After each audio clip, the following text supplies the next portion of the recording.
दोस्तों, दुनिया भर में लगभग 38 करोड़ टन प्लास्टिक हर साल प्रोड्यूस किया जाता है, जो हमारे लंच बॉक्स से लेकर पीवीसी पाइप तक में इस्तेमाल किया जाता है।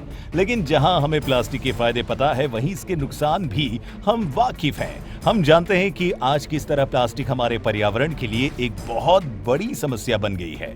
इसीलिए हमें रिसाइकलिंग के बारे में सिखाया जाता है। लेकिन क्या आप जानते हैं कि आखिर कैसे एक प्लास्टिक रिसाइकलिंग प्लांट में से प्लास्टिक को रिसाइकल किया जाता है? तो जानने के लिए बने रहिए हमारे वीडियो के अंत तक हमारे साथ। वीडियो शुरू होने से पहले चैनल को सब्सक्राइब करना और बेल आइकन दबाना मत भूलिएगा। प्लास्टिक रिसाइकल करने में सबसे पहला स्टेप होता है सॉर्टिंग, जिसमें अलग अलग तरह के प्लास्टिक को अलग अलग किया जाता है, क्योंकि उन्हें अलग अलग कामों के लिए इस्तेमाल में लाया जाना है। जैसे कि आपकी शैम्पू की बोतल HDPE प्लास्टिक की हो सकती है, लेकिन उसकी कैप पॉलीप्रोपाइलीन या PP प्लास्टिक से बनी होती है, जिन्हें अलग किया जाना जरूरी है। सॉर्टिंग का काम ज्यादातर ऑटोमेटिक तरीके से ही किया जाता है। सबसे पहले सभी कलेक्टेड प्लास्टिक को लंबी लंबी कन्वेयर बेल्ट की मदद से एक रोटर स्टेव में डाला जाता है। इस रोटर में अलग अलग 2 हॉल्स बने हुए हैं, और इसीलिए ताकि छोटे प्लास्टिक के पीसेस इससे अलग हो सके और नीचे गिर जाए, जो प्लास्टिक ड्रम के अंदर बच जाता है। उससे फिर आगे 2 और ड्रम में भेज दिया जाता है, जहां से फिल्टर होने के बाद 5 अलग अलग साइज वाली प्लास्टिक स्ट्रीम बन जाती है। इसके बाद इस वेस्ट को एयर सेपरेट में भेजा जाता है, जिसे पास होने पर वजन में हल्के प्लास्टिक पीसेस की बाहरी प्लास्टिक से अलग निकाल दिया जाता है। और प्लास्टिक रिसाइकल में आधा काम तो सिर्फ सॉर्टिंग का ही रह जाता है। जितना ज्यादा प्लास्टिक सॉर्टेड होगा, उतना ही ज्यादा हाई क्वालिटी के प्रोडक्ट्स आप उससे बना पाएंगे। इसके बाद ये प्लास्टिक एक इंफ्रारेड स्कैनर से गुजरता है, और स्कैनर इन्हें अलग अलग प्लास्टिक जैसे HDP, PET या PP जैसे ग्रुप्स में बांट देता है। मशीन में एक ब्लोअर लगा होता है, जिसे पास होने पर अलग होने वाले प्लास्टिक को हवा के प्रेशर से कन्वेयर बेल्ट से बाहर कर दिया जाता है।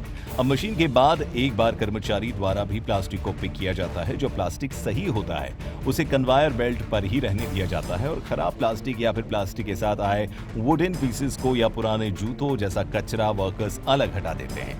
जितना प्लास्टिक फैक्ट्री के अंदर जाता है, उसमें से 33% को बाहर कर दिया जाता है। इस प्लास्टिक और बाकी वेस्ट को फेंकने के बजाय पावर प्लांट्स में भेज दिया जाता है, जहां इन्हें जलाकर बिजली बनाई जाती है।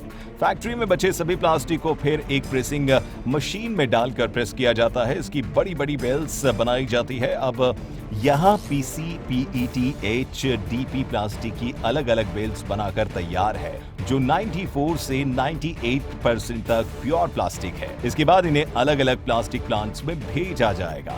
HDPE प्लास्टिक का इस्तेमाल पाइप या स्पेशलाइज्ड पैलेट बनाने के लिए किया जाएगा, जबकि PP प्लास्टिक से फ्लावर पॉट्स या फिर बकेट्स और बाथरूम का बाकी सामान बनाया जा सकता है।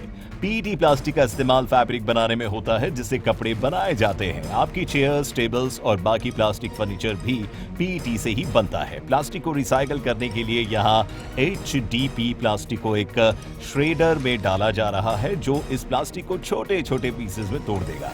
लेकिन इससे पहले इन्हें अच्छे से वॉश किया जाएगा, ताकि इन पर लगे ऑयल या डर्ट को हटाया जा सके। आखिर में श्रेडर से श्रेड होने के बाद आपके पास एक कलरफुल पैलेट तैयार हो जाता है। इन कलरफुल पैलेट्स को इस्तेमाल नहीं किया जा सकता।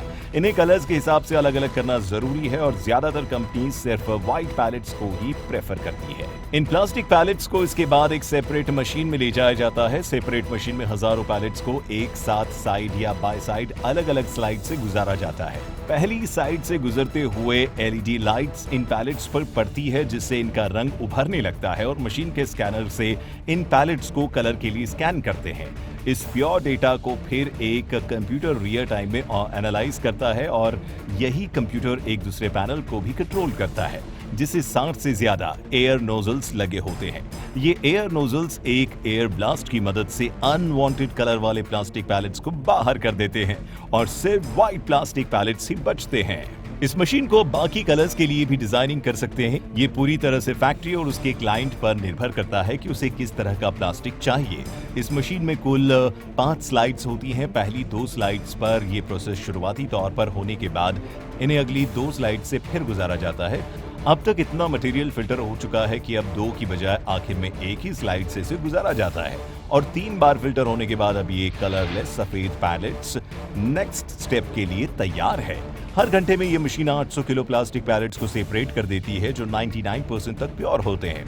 इस मशीन से इसके बाद ये सारा प्लास्टिक एक एक्सट्रूडर मशीन के अंदर जाता है, जिसमें इसे 220 डिग्री सेल्सियस के तापमान पर गर्म किया जाता है। गर्म होने से सारा प्लास्टिक पिघलकर एक हो जाता है और यहाँ से एक फिल्टर मशीन से गुजारा जाता है। फिल्टर से बाहर आने के बाद ये प्लास्टिक पूरी तरह से प्योरीफाई हो चुका होता है।